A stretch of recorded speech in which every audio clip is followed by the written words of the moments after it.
నమస్తే, welcome to BCN news. ఈ రోజు వార్తలతో మీ ముందున్నది తేజస్విని. ముందుగా ముఖ్యాంశాలు. దావోస్ లోని జ్యూరిచ్ లో ప్రవాసాంధ్రుల సమావేశంలో పాల్గొన్న చంద్రబాబు భారతీయులు గ్లోబల్ లీడర్లుగా ఎదగాలని ఆకాంక్షించిన సీఎం. ఆంధ్రప్రదేశ్ కి సిబిఎన్ అనే బ్రాండ్ ఉంది. ఆ బ్రాండే రాష్ట్రానికి పెట్టుబడులను తీసుకొస్తోందన్న పరిశ్రమల శాఖ మంత్రి డీజీ భరత్.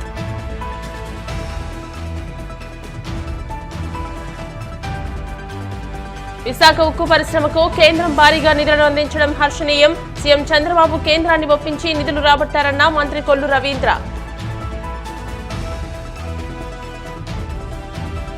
తిరుమల శ్రీవారిని దర్శించుకున్న సినీ నటి సంయుక్త మీనన్. ఆలయ మర్యాదలతో స్వాగతం పలికిన అధికారులు. ఏ దేశమైనా యువత వల్లే అభివృద్ధి చెందుతుందని సీఎం చంద్రబాబు అన్నారు. అందుకే రాజకీయాల్లోకి వచ్చేలా యువతను ప్రోత్సహించినట్లు చెప్పారు. రాష్ట్రానికి పెట్టుబడులు సాధించడమే లక్ష్యంగా ప్రపంచ ఆర్థిక సదస్సులో పాల్గొనేందుకు దావోస్ వెళ్లిన ఆయన జ్యూరిచ్ లో అక్కడి పారిశ్రామికవేత్తలతో భేటీ అయ్యారు. యూరోప్లోని 12 దేశాల నుంచి వ్యాపారవేత్తలు ఈ సమావేశానికి రావడం ఎంతో ఆనందంగా ఉందన్నారు. ప్రపంచంలోని అన్ని దేశాల్లోనూ తెలుగువారుంటారని, అవకాశం ఉన్న ప్రతి చోటికి మన వాళ్లు వెళ్లిపోతారని చెప్పారు. మరో జన్మ అంటూ ఉంటే తెలుగువాడిగానే పుట్టించాలని దేవుణ్ణి కోరుకుంటున్నానని తెలియజేశారు. ఎన్ఆర్ఐస్ అందరూ వచ్చారు, కానీ ఇందులో మెజారిటీ నా లెక్క ప్రకారం 100% ఎన్ఆర్ఐ తెలుగుదేశం పార్టీ కార్యకర్తలే ఆ బ్యాక్గ్రౌండ్ వాళ్ళు ఎక్కువ వచ్చారు. వాళ్ళందరికీ కూడా అభినందనలు. ఎనర్జెటిక్గా ఉండాలంటే యంగ్స్టర్స్ రావాలని మొట్టమొదటిసారిగా రాజకీయాల్లో పెద్ద ఎత్తున మార్పులు తీసుకొచ్చాను. దానికి నిదర్శనం స్టేజ్ పైన ఉండే వీళ్ళు ముగ్గురు ఒక ఎగ్జాంపుల్ అని చెప్పి కూడా నేను మీకు తెలియజేస్తున్నా. ఒక చిన్న వయసు, అవకాశాలు ఇస్తే అందిపుచ్చుకునే స్ఫూర్తి. ఇక్కడ మీరందరినీ చూసినప్పుడు ఉదయం నుంచి మాట్లాడుతున్నా ఎవరెవరు ఎక్కడెక్కడ నుంచి వచ్చారని. దగ్గర 12 దేశాలు ఇచ్చారు. ఇంకా ఎక్కువ ఉంటాయి, కానీ ఇక్కడ ఉండేవాళ్ళు 12 దేశాలు ఉన్నారు. ఆంధ్రప్రదేశ్లో జిల్లాల మరిగా మీరు ఈ దేశాల్లో ఉన్నారు. బోలెడన్ని అవకాశాలు ఉన్నాయి యూరోప్లో. ఇది ప్రారంభం మాత్రం. మీరు ఊహించనటువంటి అవకాశాలు ఇండియన్స్కి ప్రపంచం మొత్తం వస్తాయి. ప్రత్యేకంగా తెలుగు వాళ్ళు అందరిలో అగ్రస్థానంలో ఉంటారు, దానికి అనుమానమే లేదు మీకు. అయితే అప్పుడప్పుడు నేను మాట్లాడినప్పుడు అనిపిస్తుంది మీకు, ఈయన ఇట్లే మాట్లాడతాడులే, మనం చేసేది ఏముంది, వచ్చాం విన్నాం వెళ్ళిపోయి పడుకుందాం అనుకుంటారు. అది కాదు. ఒక పట్టుదలతో మీరు చేయగలిగితే ఈరోజు నేను ఇదైనా ఒకసారి మాట్లాడతాను. జర్మనీ నుంచి వచ్చారు, తేలిపోతాను. జర్మనీ ఒకప్పుడు మోస్ట్ అడ్వాన్స్డ్ కంట్రీ, ఇప్పుడు కూడా, రేపు కూడా టెక్నాలజీలో. యూరోప్ మొత్తం ఏజింగ్ ప్రాబ్లంతో మీకు ఎక్కువ అవకాశాలు వచ్చే పరిస్థితికి వచ్చాయి. ప్రపంచంలో ఎన్ని దేశాలు ఉన్నాయో అన్ని దేశాల్లో తెలుగు ఫుట్ ప్రింట్ ఉండాలి. అన్ని దేశాల్లో తెలుగు వాళ్ళు ఉంటారు, ఇండియన్స్ ఉంటారు. అది సాధ్యం. ముందు ఆ విశ్వాసం మీకు వస్తే ఇది ఎట్టి పరిస్థితుల్లో కూడా జయప్రదం అవుతుంది. నా జీవితంలో ఇన్ని దేశాల్లో మీరు ఉన్నారని కూడా ఊహించలేదు. నేను మీరు వెళ్తారని కూడా ఊహించలేదు. చెప్పాను చాలాసార్లు, ఎప్పుడు మాట్లాడినా చెప్తూనే ఉంటాను. కానీ దాన్ని అందిపుచ్చుకొని మీరు ఇన్ని దేశాలకు పోతే, ఫస్ట్ టైం నేను జైల్లో ఉన్నప్పుడు ఎక్కడెక్కడి నుంచో మీరు డెమాన్స్ట్రేషన్లు చేస్తూ ఉంటే ఇన్ని దేశాల్లో తెలుగు వాళ్ళు ఉన్నారా అని నాకే ఆశ్చర్యం కలిగే పరిస్థితి వచ్చింది. అది 1-2 రోజులు చేయాలా మీరు. నేను జైల్లో ఉన్న 53 రోజులు నిరంతరం మీరు ఉద్యమాలు చేశారు. దీనికి నా జీవితాంతం నేను అనుకున్నాను. కొంతమంది చనిపోయినా గుర్తుంటారు, కానీ నేను బ్రతుకున్నగానే గుర్తుపెట్టుకున్నారంటే నా జీవితంలో మర్చిపోలేను. అక్కడి నుంచి ఎన్నికలు వచ్చాయి. ఎన్నికల్లో కూడా చాలా సమర్థవంతంగా మేము ఆలోచించాం.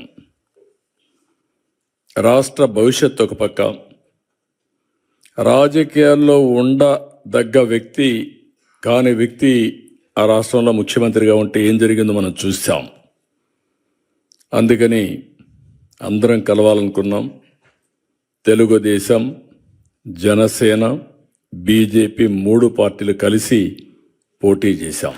ఇది అప్పుడప్పుడు చరిత్రలో అనుకుంటాం, కానీ ఇంత స్ఫూర్తిదాయకమైనటువంటి జాతి ఉండడం, నేను ఆ జాతిలో పుట్టడం నా అదృష్టంగా భావిస్తున్నా. అందుకే మళ్ళీ చెప్తున్నా, మళ్ళీ జన్మ అనేది ఉంటే మళ్ళా తెలుగు జాతిలోనే పుట్టాలని చెప్పి భగవంతుని కోరుకుంటున్నా.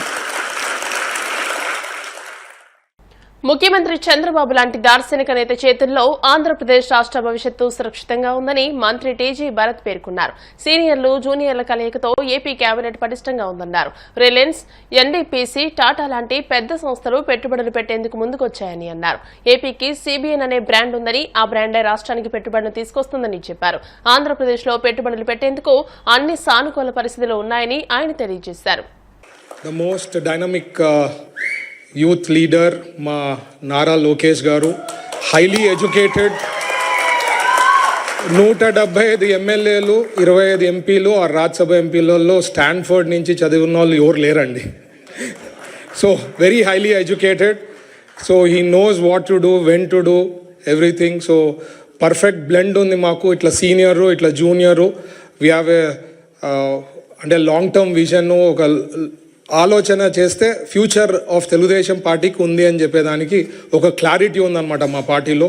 అండ్ నచ్చినా నచ్చకపోయినా ఎవరికైనా ఫ్యూచర్ ఇస్ లోకేష్ గారు. అండ్ కాబోయే ముఖ్యమంత్రి కూడా మన లోకేష్ గారు ఫ్యూచర్లో. ఎందుకంటే ఇక్కడ ఆంధ్రప్రదేశ్లో చంద్రబాబు గారు CBN బ్రాండ్ ఎవరికి లేని ఏమంటే మన ఆంధ్రప్రదేశ్కి CBN బ్రాండ్ ఉంది. That is an additional advantage that we have అండి. సో ఖచ్చితంగా we will do good for Andhra Pradesh. మీరు కూడా ఎవరైనా ఇంట్రెస్ట్ ఉందంటే మా ఈడీపీకి కానీ మా పేసికి కానీ నాతో కానీ you can get in touch. Industries కానీ స్మాల్ బిజినెస్, నిన్న కూడా ఈరోజు కూడా చాలా మందిని కలిశాను. సార్కి కూడా ఇంట్రడ్యూస్ చేస్తా. ఒకళ్ళది ఏదైతే హైడ్రోజన్ వేస్ట్, గ్రీన్ హైడ్రోజన్ దానికి క్లబ్ అవుతా ఉందన్నారు. So it's a very interesting topic. ఇప్పుడే వచ్చే ముందు అదే డిస్కషన్ అవుతా ఉండింది. సార్కి కూడా ఇంట్రడ్యూస్ చేస్తాం. So all that I'm saying is it is in safe hands. Will do our best and will give our best అండి. And last but not the least, నేను చాట్ జీపీటీలో ఎక్కువ I try to interact. It's AI, మీకు తెలుసు కదా. So దానికి ఒకసారి నేను క్వశ్చన్ వేసాను చాట్ జీపీటీకి, చంద్రబాబు గారు కానీ పాలిటికల్గా రాకపోయింటే ఏమవుతుండ్రి అని. The answer that it gave me is Elon Musk of India అవుతుండ్రి అంటుండ్రి. And this is a fact, this is there in me. I can chat GPT అన్ని అనాలిటిక్స్ కదా చేసేది, అనాలిటిక్స్ అన్నీ చేసింది అది ఉంది. ఎవరికైనా దాంట్లో డౌట్స్ ఉంటే I can forward that message. It's a big ఒక ఎన్నో ఎగ్జాంపుల్స్ తీసుకొని చెప్పిందనమాట. So we have a great leader. Under his leadership మేము అంతా వర్క్ చేయడము నా అదృష్టం కూడా భావిస్తూ ఈ అవకాశం ఇచ్చిన యూరోపియన్ తెలుగు NRIs అందరికీ ప్రత్యేకించి ధన్యవాదాలు తెలుపుతున్నా. Thank you once again. Green ఎనర్జీలో ఆంధ్రప్రదేశ్ ముందు వరుసలో ఉంటుందని మంత్రి కొల్లు రవీంద్ర అన్నారు. విశాఖ ఉక్కును సీఎం చంద్రబాబు కాపాడాలని, విశాఖ స్టీల్ ప్లాంట్ కు కేంద్ర ప్రభుత్వం సహాయం చేసిందని తెలియజేశారు. విశాఖలో ఆయన మీడియాతో మాట్లాడుతూ ఏపీ అభివృద్ధి స్టీల్ ప్లాంట్ వల్లే సాధ్యమవుతుందని చెప్పారు. గత వైసీపీ ప్రభుత్వ పాలనలో కేవలం భూదోపిడీ కోసం మాత్రమే స్టీల్ ప్లాంట్ వ్యవహారం నడిపారని ఆరోపించారు. రైల్వే జోన్ భవనాలను ప్రధానమంత్రి నరేంద్ర మోదీ ప్రారంభించారని గుర్తు చేశారు. కూటమి ప్రభుత్వానికి ఏపీ అభివృద్ధిపై ఉన్న చిత్తశుద్ధికి ఇదే నిదర్శనమని అన్నారు.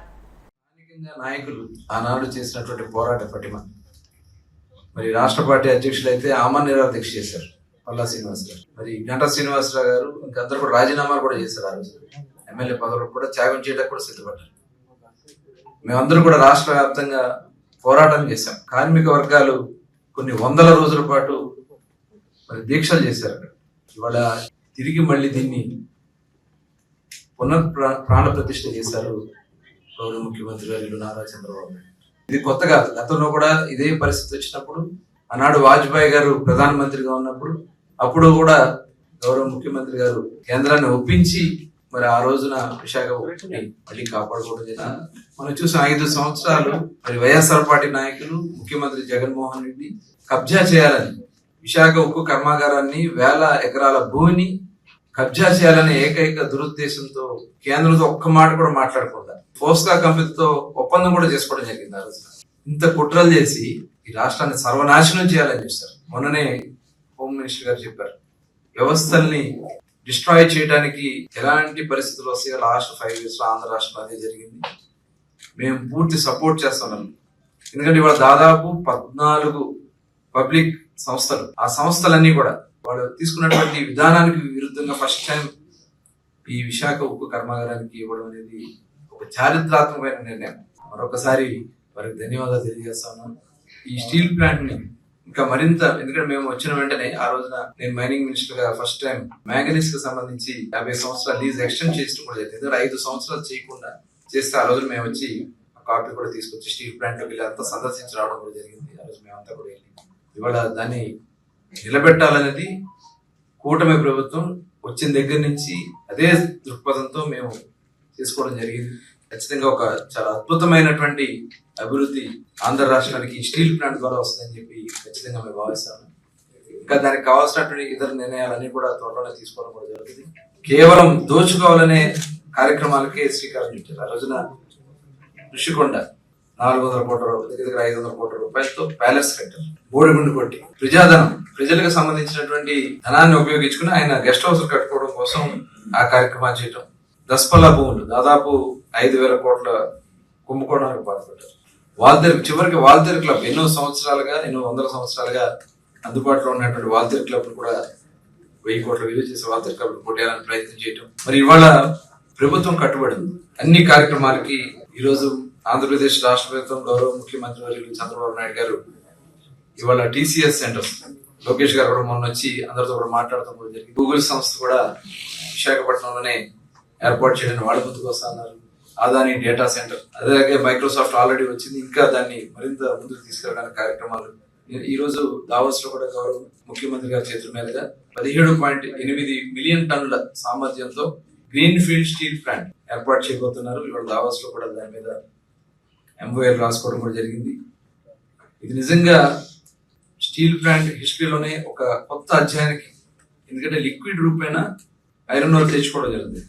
ఎక్కడ కూడా పొల్యూషన్ ఉండదు. టోటల్ పైప్ లైన్ ద్వారా ఈ ఐరన్ ఓర్ అంతా కూడా తెచ్చి ఇక్కడ ప్రాసెస్ చేసి 17.8 మిలియన్ మెట్రిక్ టన్నుల సామర్థ్యంతో ఈ గ్రీన్ ఫీల్డ్ ఎయిర్పోర్ట్ ని, ఈ గ్రీన్ ఫీల్డ్ స్టీల్ ప్లాంట్ ని ఏర్పాటు చేయడం అనేది భారతదేశంలోనే ఒక తలమానికంగా విశాఖపట్నం స్టీల్ ప్లాంట్ మరొక అధ్యాయానికి శ్రీకారం. పాలకొల్లుకు చెందిన పెద్దలందరూ తన రాజకీయ ఎదుగుదలకు స్ఫూర్తిదాయకమని మంత్రి నిమ్మల రామానాయుడు పేర్కొన్నారు. పశ్చిమ గోదావరి జిల్లా Palakollu senior citizens welfare association ఆధ్వర్యంలో జరిగిన కార్యక్రమంలో మంత్రి నిమ్మల పాల్గొని మాట్లాడుతూ పాలకొల్లు పట్టణానికి వన్నె తెచ్చిన వివిధ రంగాలకు చెందిన ప్రముఖులందరూ తమకు ఆదర్శమని అన్నారు. వారి బాటలో పయనించడానికి నేటి యువతరం వారిని స్ఫూర్తిగా తీసుకోవాలని సూచించారు. ఈ సందర్భంగా మాజీ మంత్రి చేగొండి హరిరామ జోగయ్య, మాజీ ఎమ్మెల్యేలు అల్లు వెంకట సత్యనారాయణ, CH సత్యనారాయణ మూర్తులను సీనియర్ సిటిజన్స్ వెల్ఫేర్ అసోసియేషన్ నాయకులు ఘనంగా సత్కరించారు. సమావేశం సందర్భంగా హరిరామజాయి గారు, అదేవిధంగా అల్లు వెంకట సత్యనారాయణ గారు, డాక్టర్ బాబ్జీ గారి సన్మాన మహోత్సవ సందర్భంగా ఏర్పాటు చేసినటువంటి ఈ యొక్క కార్యక్రమానికి అధ్యక్షత వహించినటువంటి వంగ నరసింహారావు గారికి, అదేవిధంగా ఈ కార్యక్రమానికి సహకరిస్తున్నటువంటి సెక్రటరీ సత్యనారాయణమూర్తి గారికి, కోశాధికారి బాల కొండలరావు గారికి, అందులో ముఖ్యంగా ఈరోజు మరి సన్మాన గ్రహీతలుగా ఉన్నటువంటి పెద్దలు గౌరవనీయులు పూజ్యులు చేగుండి హరిరామజాయ్ గారికి, అదేవిధంగా మరొక పెద్దలు గౌరవనీయులు మన అల్లు వెంకట సత్యనారాయణ గారికి, అదేవిధంగా పెద్దలు గౌరవనీయులు పూజ్యులు మన డాక్టర్ బాబ్జీ గారికి, ఇంకా వేదికను అలంకరించినటువంటి పెద్దలకు, అదేవిధంగా మా మిత్రుడు రాజశేఖర్, అంటే ఏదైతే రేపు గ్రాడ్యుయేట్ ఎమ్మెల్సీ ఎన్నికల్లో పోటీ చేస్తూ మరి ఈరోజు మనం చూస్తూ ఉన్నాం. ఒకసారి పదవి చేస్తే మళ్ళీ రెండోసారి చేయాలంటేనే ఎన్నో ఇబ్బందులు, ఎన్నో కష్టాలు మనందరం కూడా చూస్తూ ఉన్నాం. ఆ రాజకీయాల్లో అటువంటి విపత్కరమైనటువంటి స్థితిలో కూడా మరి ఎవరైతే ఇప్పుడు మనం చెప్పినటువంటి నాయకులు ఒక స్ఫూర్తిదాయకం, మనలాంటి యువతకి ఒక ఆదర్శనీయం. ఇప్పుడు కాసేపు ప్రకటనలు.